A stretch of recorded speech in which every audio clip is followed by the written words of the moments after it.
So, I got reading The Wandering Inn last year, and I have been hooked ever since. And I'm certainly not caught up yet, as it's by far the longest fantasy series of all time, like multiple times longer than The Wheel of Time. And it's growing at a pace that would put Brandon Sanderson to shame. But I honestly think it's going to be the next big thing in the fantasy genre. And I've always been fascinated by the fact that the author, Pirateaba, has remained entirely anonymous since starting to write this 7 years ago. So when their assistant reached out to me recently to ask if I wanted any merch as a thank you for shining a light onto this series in my reviews, I asked if there was any way that we could organize some sort of interview that would both shed new light on the author and the series, while also maintaining anonymity. It took some figuring out on how we were going to accomplish this, but what we agreed on was to do the interview in a written format, but to have the audiobook narrator, 𝐿𝐴𝐿𝐴, voice out Pirateaba's responses. And joining us in the interview was Pirateaba's assistant, who chimes in from time to time. So without any more preface, let's jump straight into the interview. Hope you enjoy. Hi, Pirate. Thank you so much for taking the time to chat with me. While I've only read a small fraction of The Wandering Inn, I'm already a huge fan, as are an increasingly large amount of my viewers. Since my audience is already a bit familiar with you, I'm going to skip the annoying, tell me about yourself and The Wandering Inn questions that you might get every time you ever do an interview, and jump straight into things. So, I'm fascinated by the fact that not only have you chosen to write anonymously, but you've strictly adhered to that anonymity even as you've exploded in popularity. Can you tell me why you made this decision and the impacts you think it has had on both your personal well-being and the success of your career? I will be very honest, Matt, to a level that may be uncomfortable for some. Let me break down my reply into 3 levels of realness. Firstly, writers are by default anonymous. I think that's fair to say. Even if our names are out there, pen names are an established thing, and Robert Jordan was the first author I knew to have a fake name. I found out his real name was James Oliver Rigney Jr., not Robert Jordan, and it was a shock. Robert Jordan sounds almost ordinary, but, it's more authorly than his real name. And I think that I would imagine, and certainly he would imagine, it's a better fantasy name. Even if your own name is good, writing under a fake name is also fun, and it gives you a sense of disconnect from your real life, I imagine. There is a difference between the you that is a person and the you that's an author, if that makes sense. I don't want to say this in the sense that I become a character or I write myself into the story, but in the sense that I'm a professional when I'm Pirateaba. I try to be better and more diligent. I try to put my best work and deliver results on time, and when I engage with my readers, I try to be a bit kinder, more thoughtful, and more deliberate about how I act, because it does matter. The me when I'm not writing is less careful, very lazy, less eloquent, and often bad-tempered, so being Pirateaba matters in a sense. Which brings me on to point 2. I am not a great speaker, as exemplified by the fact that I'm asking someone to read for me. Not only that, I have no camera presence. These are things I could train up as skills, but even if I practiced, I believe my writing ability exceeds my speaking ability, and I'm reluctant to make my identity public because writers are good at writing. Why would you put them on a talk show or make them read their own work and expect them to be better? Some writers can do that, but it is rare, and I just don't have time to do that. This interview is a perfect example of this, and again, I am asking Andrea to be my voice because I have no confidence in my speaking talent. I have listened to my voice, and I hate it. I don't know if you're aware of the phenomenon where people's voices actually sound different than the ones other people hear due to the way we perceive it, but I have always disliked my recorded voice. I also don't pronounce words with the crispness of a narrator or the natural flow that we're used to when we listen to movies or YouTube personalities or so on. I feel like I don't have the depth of what I want to say with my spoken words, so I often feel like I have failed to communicate what I mean. And that's probably why I became good at writing. It's not just a lack of confidence, but it's a frustration with trying to get across what I mean. And yes, there are some authors who have double abilities, and I envy them, and I hate them. But those are the 2 major factors in why I don't like speaking or being public about my identity. And the final reason is... They are a Cthulhu monster. Oh, thank you, assistant. The final reason is actually serious, and all jokes aside, I apologize if it demonetizes your video or is disturbing to your audience, but this is something that is true and I want to point out because I think a lot of creators are aware of this, but they don't always bring it up. Years ago now, I remember watching a cover of Titanium by 𝐮𝐶hristina Grimmie on YouTube, and I think a member of my family had actually showed it to me. Later, I found out that a fan, well, quote-unquote fan, it's actually just a deranged stalker, had attacked and killed her at a convention. And I feel like every single person who's ever heard that story, and every single creator who's heard about female creators being harassed by fans, there's countless news stories. In fact, I imagine every female creator above a certain size has had this experience. Every creator has understood in the back of their minds that there's an inherent danger to being public. I think you don't even have to look hard to find a news story about anyone you know if they're online. And it goes beyond sending weird things to the P.O. box or harassing them or just fake death threats. It's actual, genuine harm that I feel like is sometimes missed by an audience that doesn't realize the dangers of having so much of a parasocial relationship. I think normally the relationship between fans and creators is pretty fun and harmless, but I would put it like this to anyone who's considering why this might sound paranoid. Even if you have a 0.001% chance that one person is going to be the crazy, unhinged lunatic, if you have an audience of millions, that number gets high pretty fast. And to add in a personal detail here, even as Pirateaba, and this is years ago, people dug up my personal info beyond just my name. I think they found my home address and all kinds of things. And even despite my best efforts, it's hard to keep all my information off the internet. And I doubt I have as many problems as someone who's more famous, like a Mr. Beast. But it's often been described to me as the genie in the bottle. You can open the bottle, and that's what fame is. But you can never close it. You can never put it back in. I think there are some celebrities who would genuinely trade places with me or other people to get that privacy back. And so everyone wants to know what fame feels like, but I'm aware that I can't go back if I decide to embrace it. Even if it's not obviously much fame, you are always out there on the internet. There is no erasing your identity. Now, of course, the caveat to all this is that I would like to know what it's like to have a voice online and have people know what I'm like outside of my written work. I'd love to speak to people because it's easier than writing at times. And having attention online does open some doors. But at the moment, I'm still leaning on the side of preferring to be invisible, at least in some small way. You're not invisible. I like to think I'm less noticeable than many, and I think that's fair for a writer. Sorry for the long answer, Matt. What a wonderful answer. Between us, I work as a chief of staff to a fairly well-known politician, and I get people asking me all the time when I'm going to run for public office, and virtually all the things that you just said are very large reasons why I have absolutely zero interest in that, and I'm happy to live in relative anonymity behind the scenes. So, moving on to my next question. Please let me know if you would prefer that I don't put this part in, but I'd like to talk briefly about 𝐿𝐴𝐼. There's been some controversies surrounding the story, with some people upset at the pricing models for Yondr and the app itself. There's been some claims of unfortunate behavior from Yondr. Can you tell me about your feelings on this subject, and if that model is the eventual model that the Wandering Inn will be moving towards? Yes, I've confirmed this with my agent, so I'm allowed to talk about this, but I can safely say that I will not put the content exclusively on Yondr, and if I did do any kind of deal, it would be just to essentially allow them to publish The Wandering Inn or other books on the platform. So it wouldn't be an exclusive thing, it would be like in addition to something else? Yes, that's correct. So I think that should reassure most readers. I was not happy that Yondr was not available to all areas of the world. I believe I was told that they would be, and the fact that it has been a less pleasant experience for readers is something I'm paying attention to, and I will take note in any future dealings. But I am contractually obligated to be able to finish 𝐿𝐴𝐼, and to be frank, part of the reason why I signed with Yondr is because there was literally no one else who was interested in working with me.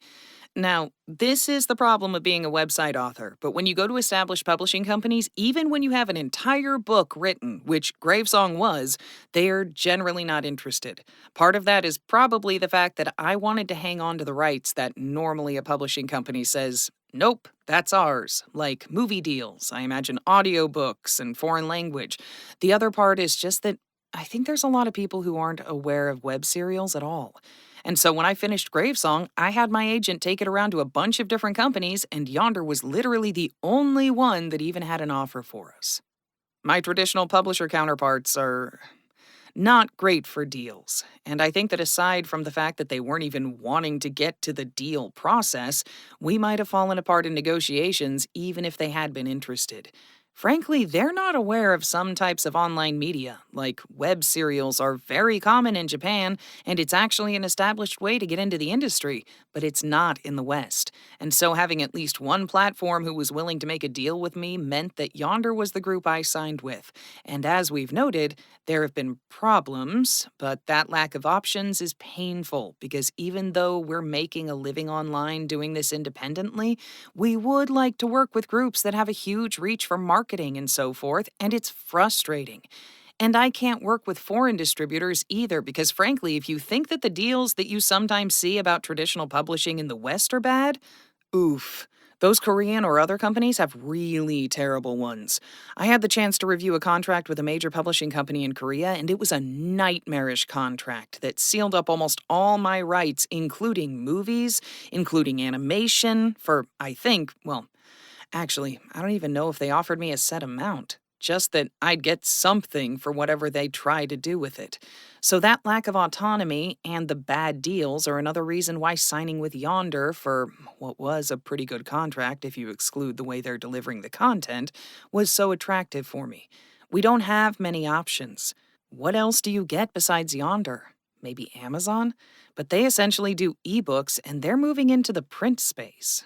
You know, there's really not a Western equivalent of like a new media company that's willing to put you up there. You know, they don't really make a big deal of it. It's not like in Japan where a light novel that gets picked up and then turned into an anime that gets turned into a movie. There's nothing like that in the West. Exactly. Thank you. That is frustrating, and so I took a risk with Yonder, and I think I've learned that the experience is not good for my readers, but I still need to try to find a way to reach new audiences, so I apologize to my readers if this has been frustrating, and there are options to listen to it on audio, for example, and it is, as I said, not the most prohibitive of contracts, but I'll bear in mind for future projects. The audiobooks for 𝐏𝐻𝐻 are taking a little bit longer than usual because of song rights. We asked for the ability to have the narrator sing the music that was embedded into 𝐏𝐻𝐻 when Pirate wrote the original 𝐏𝐻𝐻 manuscript. Getting the rights has been quite a journey. Yes, although you would be surprised how many songs we actually got. I'm excited to listen to the entire thing with everyone else, but song copyright is another nightmare we are not even going into. Okay, I'll move on to the next question. I don't want to spend too much time engaging with Wandering In fans who are current with the series, but when I do, I've been shocked to find out that my two favorite POV characters of yours are some of the most disliked in the fandom. And without spoiling anything for anybody that's not there yet, I'm referring to the K and the E chapters. How much do you take these fan preferences into account when you decide where to take your story and which chapters to write? I don't know where readers are at, so I'm going to be a bit more enigmatic and say K, E, and R are all probably chapters that are very polarizing to readers in the sense that some of them like them and other people basically dislike them or even try to skip the chapters. When I think of fan preferences, I think of it like a weather vane. Sometimes I look at it and say, all right, I need to do a good job on that chapter, or wow, they're not following what I want to put down. But I don't bow to the weather vane, if that makes sense. Sometimes you have to write a chapter that no one likes. I mean, if you were telling a story based just on fan preference, you would never write anything that was horrific or sad, I don't think.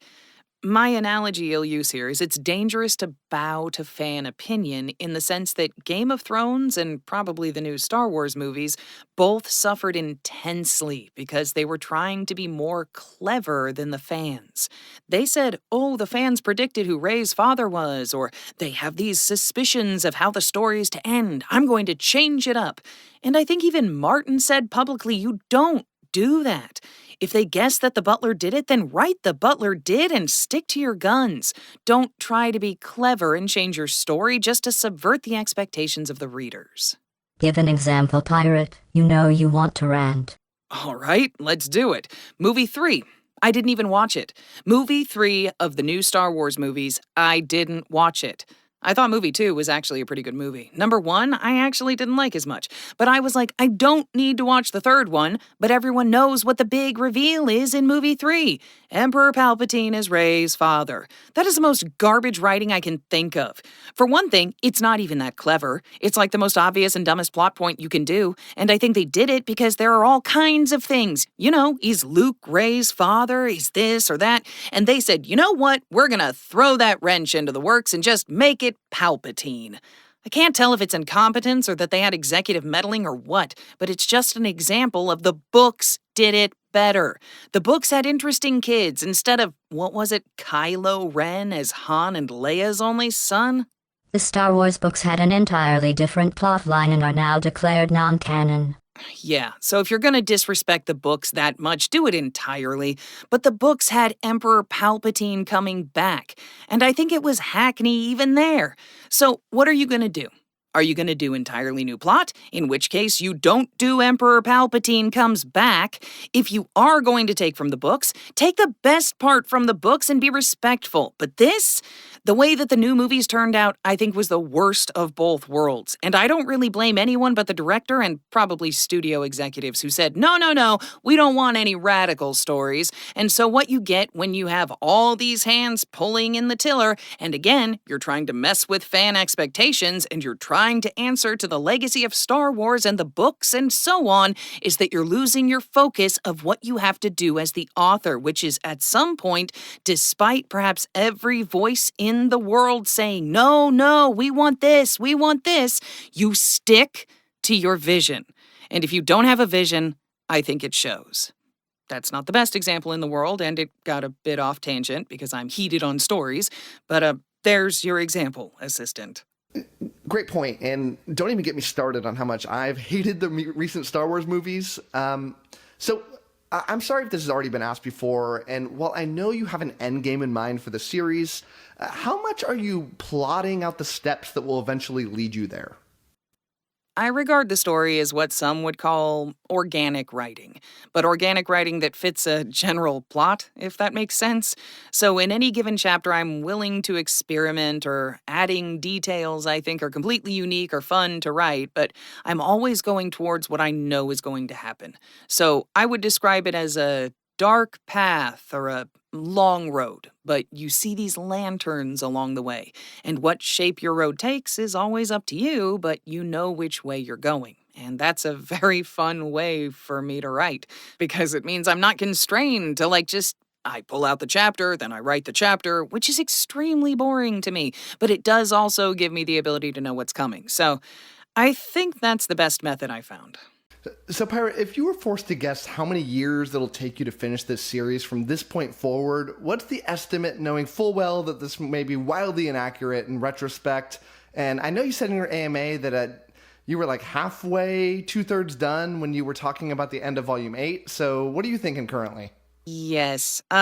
Regarding timelines, I respect that you have to ask this, but I have no answer for you because I do not actually think in volumes or have the ability to plot the chapters to chronology in the real world. So I will say that my story is slated to end in 42 years, and I will probably be ahead of that for once. Maybe. That's a lie. Moving on.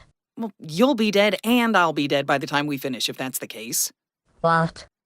We'll be 60. Isn't that the average lifespan in some places? 70?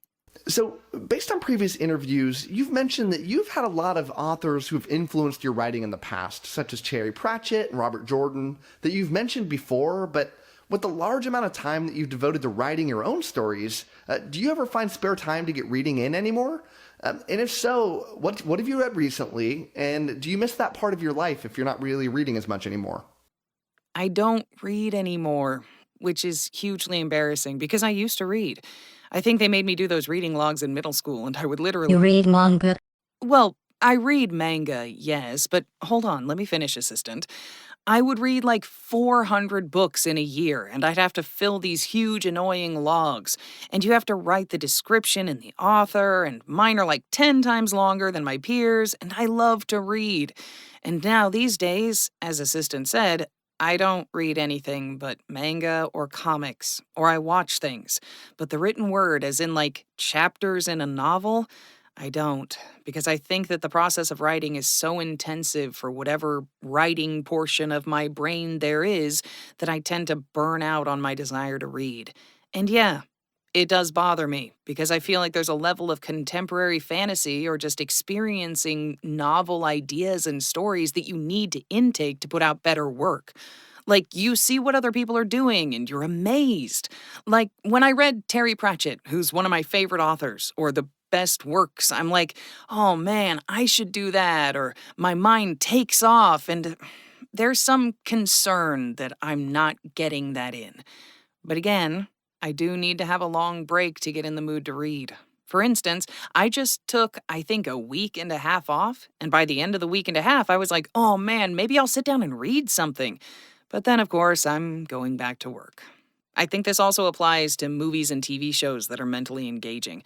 Like, people say, you should watch Arcane or Cyberpunk, and I'm like, I'm sure it's fun to watch on just a visceral level, but there's a part of me that wants to fully experience and give the show the due credit of just, having your mind think about what it's presenting, and I'm just like, all right, later. I'm not ready to experience this yet, and I would say that's my problem. This also applies to video games even. I love to play video games because they're most video games are not mentally taxing, but there are games that I just cannot play, like 4X games or games where you have to be like, all right, what's my next move in this thing? And I notice that I can't focus on that because I've already spent that energy, and so I feel bad about it, and I tend to consume more basic content. It's not always bad, but for example, I'll read isekai manga. Sometimes I'll break and I'll be like, all right, I haven't missed anything there, but then. You want your brain to recharge? Yes, but I also need to take in complex content. So there is something where I've been trying to essentially find one or two good stories now and then. And I do notice once I eat something that's healthy for the brain, I tend to put out better work. But it is an actual concern for me, wondering whether or not I'm going to suffer from essentially creative malnutrition. So, speaking of video games, what are some of your favorite video games that you've played recently, or relatively recently? Okay, I'm going to pull up a list right now, just because I play a lot of games. And in fact, I will kill anyone who calls me a gamer, because I hate that word. But I do play a lot of games. And so, for instance... Pirate is a gamer with a capital G. Do not believe them in any way if they deny it. Oh, that's such a stupid word, though. I think it's a pejorative in the modern era. Well... Correction. You're not just a gamer. You're a gamer with a capital G and a capital Z at the end. Oh my god, kill me now. All right, I'm going to do a short list as well as my 2 top favorite games. The games I played recently are Return, Cassette Beasts, and System Shock Remaster, Bramble the Mountain King, Dredge, Small Land, Survive the Wilds. I think all these were great games, and if there are other games I played, I just didn't finish them because they sucked. Which is how I play. I finish games fairly quickly. I think I beat similar games in 1 day. Yes. This is Pirate being very nice. They are usually very critical of game writing. They are one of those people who skips the dialogue. I do not skip the dialogue. You hush yourself. I never skip the dialogue. Except in visual novels, because they suck sometimes. But I play Total War, Warhammer 3, and Rogue Tech continually. Rogue Tech is a mod of Battletech, which is... Those are both some of my favorite games. Although Rogue Tech is essentially computer heavy. But those are all the games I can think of off the top of my head. Aside from, obviously, Baldur's Gate, Armored Core, which had just come out. Other games I played recently, I can think of one. Diablo 4, and it sucked. I got through part of the story. I was playing on hardcore and I was like, this is the most boring game ever. Maybe I don't like ARPGs, but wow, it was bad. It was boring. What about your top games, like your forever play ones? Oh, I already said that. It's Warhammer 3 and Rogue Tech because those are games you can just go back to again and again. It's hard to go back to a story game, so the games I can replay are the ones that have that open world element. Didn't you love Hades and Hollow Knight? Yeah, but you can't go back to them. Like, am I gonna go back and do the boss rush? No, that's boring. I've beaten the game, and unfortunately, that's it. I'm not gonna do, like, Ascensions. So most of my viewers are not web serial readers, and the only reason that they've given The Wandering a chance after watching my videos is because it's available in ebook and audiobook. But there's another portion who will only read physical books and tell me that they can't read The Wandering because it's not available. Now, I know there's plans for a Kickstarter for Volume 1/Book 1, but are there any thoughts on long-term plans to convert the remainder of the books into physical books? Not immediately. There's definitely a plan for Volume 1, but the problem with releasing other print books is that I would want all the edits, all the potential revisions to be done. And that's difficult for an ongoing story. And it's also, frankly, hugely time-intensive. It took me about a year to do Volume 1, and the later volumes get longer. Volume 1 nearly killed me, so I cannot say that they'll be coming out in the near future, unfortunately. So, Volume 1 or Book 1 was revised this year by you. Does that mean that you plan to do this kind of revision for all the books? I don't think it'll be as heavy, because I think Volume 1 was the one in need of most of the work. But I do want to touch the rest of them at some point, and I do want to get them all out in print form at some point. But that might be a long time coming if they're waiting. Especially because it's how, it's so hard to get, traditional publishers interested in publishing it and finding a printer and the financials. I'm sure it's very, very hard, yeah? Yes. Yeah, okay. All right, so on to my next question. What are some of your long-term goals and ambitions? Are you in the mindset of most people who work full-time, that you want to save up enough money to eventually retire and do other less stressful things? What do you want to make out of your future, I guess is what I'm asking. If you gave me $1 billion tomorrow, I would probably just be like, all right, I'm going to do some fun stuff and invest it somewhere, and then, all right, when am I going to write again? Because the writing is fun for me. I think if you just took away the financial incentives, I would just say, all right, I'm easing off the gas. I'm not writing as much. I'm not maybe sticking to the schedule. I'm definitely going out and doing more fun things. And probably the only incentive to having more money is my ability to work on other projects that are more tangentially related to writing. Like paying for art or something like that. But I don't think I would stop because you need something fulfilling in your life, and writing is that for me. Yeah, that's a fantastic answer. So, in a recent Reddit Ask Me Anything thread, you mentioned that your writing limit is about 20,000 words per day, which is absurd. Essentially, a short novel, which, to say the least, is staggering. Do you ever suffer from writing slumps or have bouts of depression that other authors have a great risk of? Because creative works can be really exhausting, and if you do suffer from something like that, how do you pull yourself out of it? What methods do you keep motivated to keep working and working as hard as you can? That quote is, I think, out of date. I might have done up to 30,000 words in a day, which is not common, by the way, and will kill me. 35,000. 35,000 a day? All right, that's my answer. 35,000 is the max limit I can do in 24 hours. And that does kill me, by the way. I will essentially go brain dead for a little bit if I work too hard like that. But I think that is my one talent as a writer. If you want to, stat my, put me in, a stat chart or something like that, that's probably where I have the highest unique levels of ability, which isn't, the best ability, but since it works for me, I'll take it. I think part of that is the fact that I do believe writer's block is a myth. I think if people have writer's block, it's often a more nebulous term for something else is wrong. I haven't actually done my research, I haven't thought about what I'm going to write, or I'm just depressed or bored or something else wrong. I think that writer's block doesn't really exist. I think that often the problem is you have not actually thought out what you're going to write. And so when you sit down as a novice writer and say you have not done your due diligence, because I think the idea that you can just sit down and that's when the words flow forth, no! You prepare for it. Like you spend days in advance sometimes saying, all right, this is what I'm going to write. Here's some scenes I'm going to write. And that's my methodology. I don't really have the problem of, depression about the quality of my writing either. I think if it's bad, I'm like, I've got to do better next time. The one time I have had depression recently was writing Gravesong Book 2, where I just wrote half of it, I think 200,000 words in a month, and I snapped. I had so much mental exhaustion. I was like, I can't do it. I was like, I'm not going to finish it. And that's the moment I really felt like I wasn't going to finish a story. But that's the first time it's ever happened to me. And I think it's just because I was up against a hard deadline like that. Normally, I don't have that deadline. It's all self-imposed. So, if the chapter is not good enough, I'm going to cut down. I'm going to write less, or I'm going to edit. But I think the pressure of an actual deadline, especially if you're trying to meet one for a book publisher, that's where it gets tricky. So, Pirate, how much time did you spend creating this world and the characters and the lore in your mind before you started the series?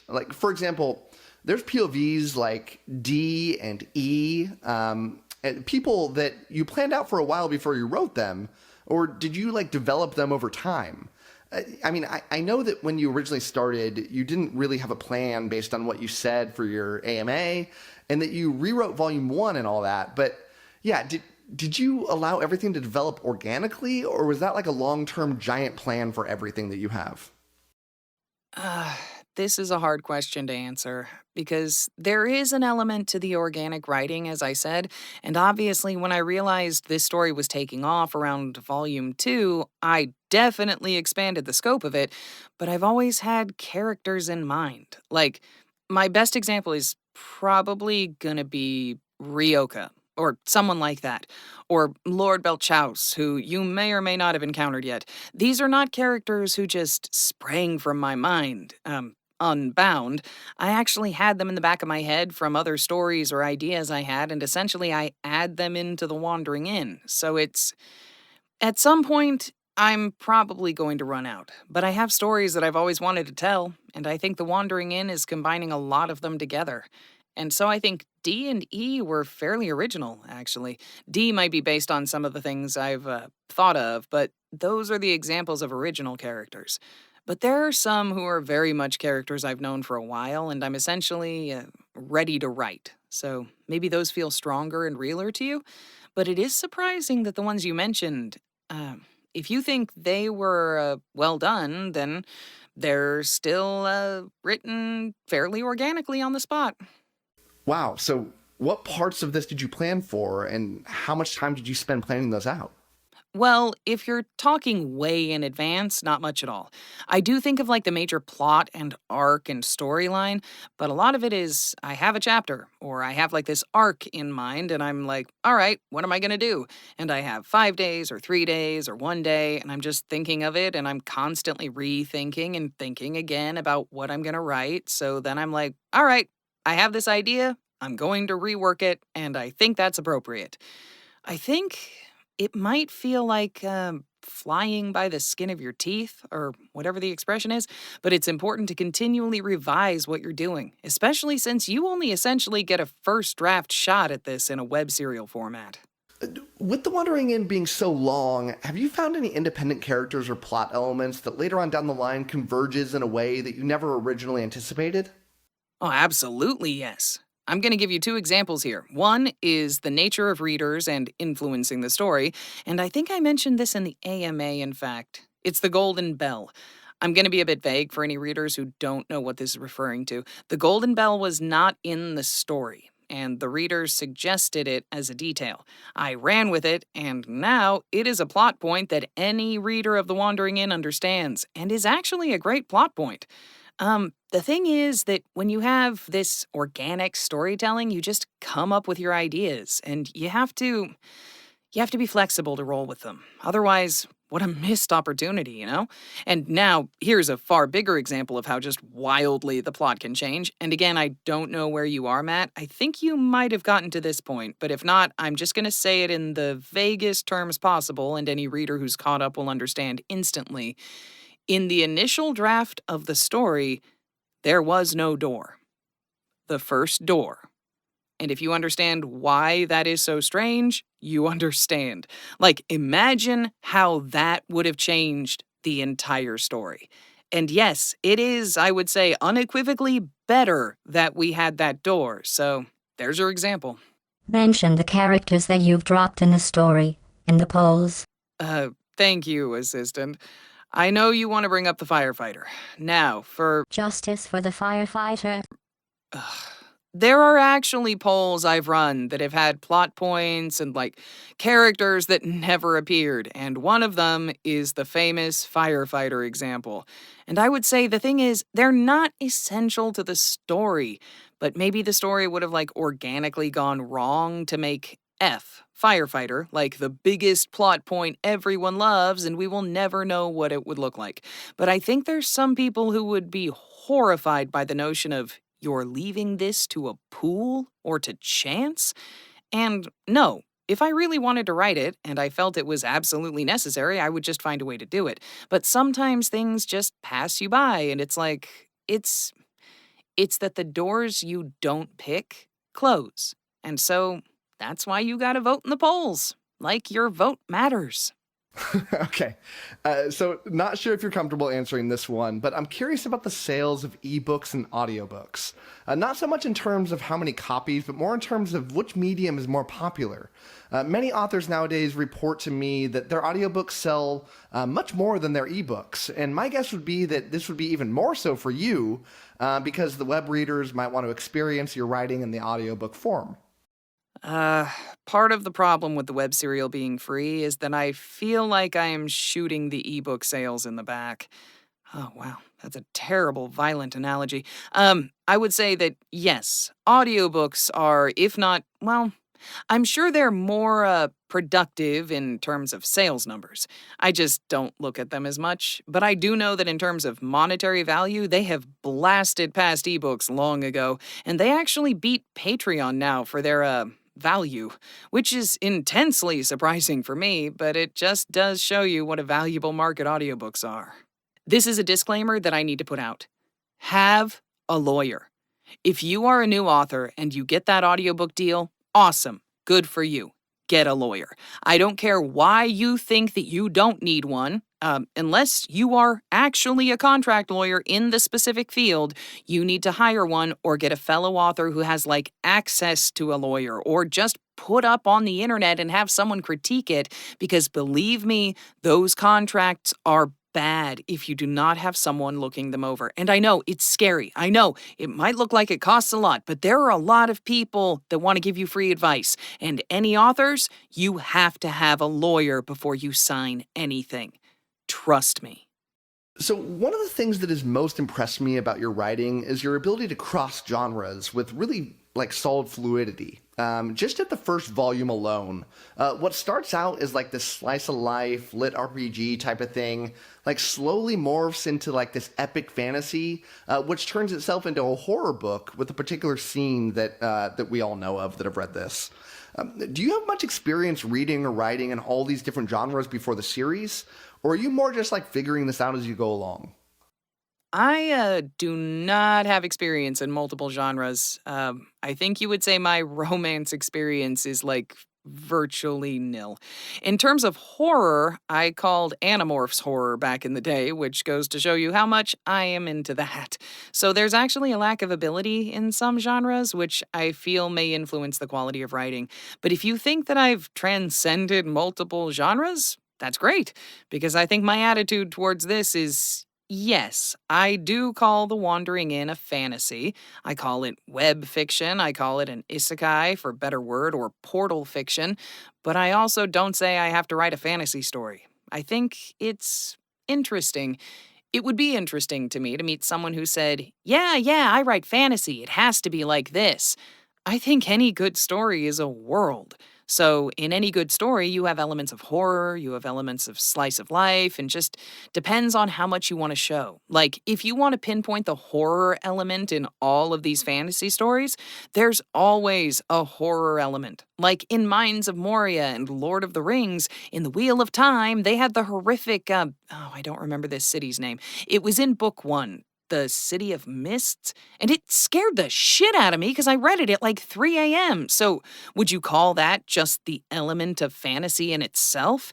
I would just say no, it's a complex story. It has multiple genres, and so if I want to do a certain genre, I just go for it, and hopefully it works out. Okay, so can you tell me more about your evolution as a writer and how you've changed over these past 7 years? I add one hand for each year pirate writes so that they can write more. I, am not an amalgamation of body parts, nor AI, so thank you for that. They are lying. I've seen it. They have extra hands and feet. The truth is out there. Oh my god. All right, we got a truther over here. Anyways, as a writer evolving, I'd say that it's interesting to talk about because I would have told you that you just grow in a sort of linear sense. You know, the more you put in, the more you get out. That's not actually true for me, I've found. I do believe that the more you write, especially as a junior author, as long as you're writing with passion and effort, not just phoning it in, you are automatically getting so much better. But I observed that, like, in the first few years, exponential growth. You know, I'd already written before this, but I got so much better in like the first 2, even 4 years, just by the fact that I was writing so much. And then it sort of stopped. There's a point at which I think you develop your own style, you develop your own voice, and then you're done. And then the growth happens in different ways. And I say this because I worked with a professional editor, and that's when things changed. I was like, wait a second, I have too many writing tics. My language is stilted, I'm not using my prose good enough, so every now and then, especially when working with professionals who point out a problem, or I'm trying a new genre, I'm like, oh, I am not doing this right. And so I try consciously to learn a new style, to amend how I'm doing things. And that is the point at which I think I improve. So now it's like I've risen sharply in writing ability, maybe even exponentially, just at the start. Then you plateau, and then you have to force yourself up to the next peak, and then I think you do notice it.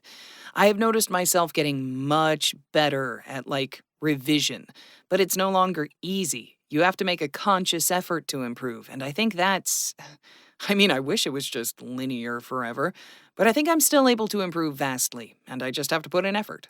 So, Pirate, you ran an open call and had a few editors help with specific chapters a year or so ago, but now you regularly work with one specific editor, or is it a few?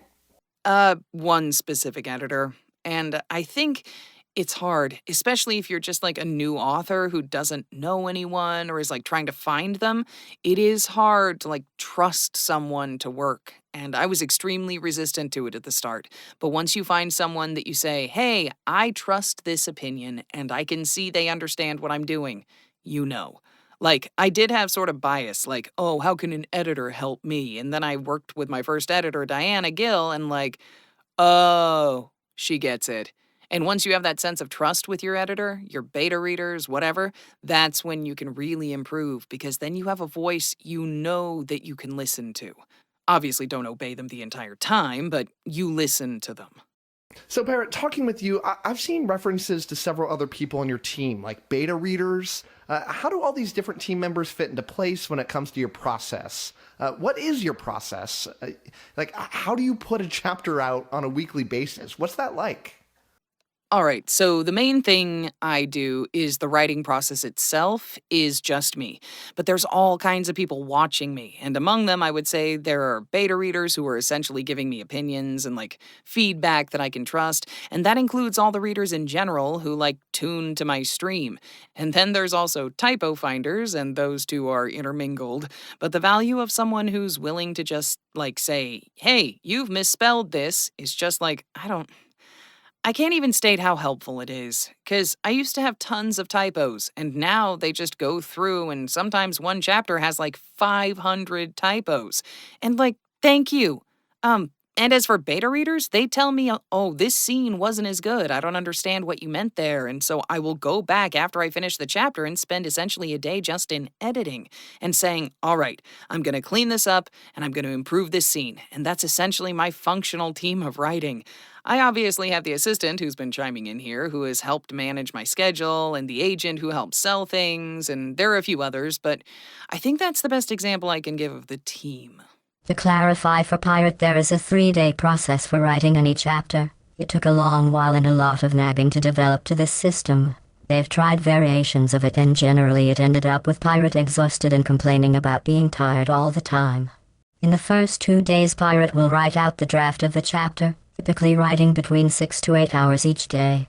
They will write between 10 and 20,000 words. This will depend on how much they want to put in per day and the length of the chapter they are going for. During the entire process that they're writing, Pirates stream their writing on YouTube. They'll write on a Google Doc and they'll make it available to their Patreon readers, and folks will be watching while they write the entire chapter out. It's quite amazing to watch 50 people pretending Pirate is telling them a story at a campfire over Discord and YouTube chat while they write.